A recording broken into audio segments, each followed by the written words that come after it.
Hi guys, Robin here from WTI. Let's check out this CoComelon doll.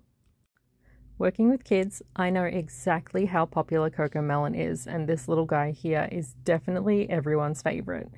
I love the fact that this is really secure in the sense that the kids won't be able to access the sound box or battery change at all, as I had trouble opening it. It's really well made, and the features such as the hands, toys, and just the seams are all really well done. I also love the fact that they don't have any of those tiny little ball fillings in the feet, which I think is a great safety feature. His body is super soft and huggable. Aside from his hands and head, everything else is absolutely soft. As soon as I gave this as a gift, my little friend's kid carried it around like it was her own personal baby. She absolutely loved it, and it was adorable to see. I definitely think I'm the favorite auntie, so thank you, JJ from CoComelon. Isn't he adorable? But that's just my point of view.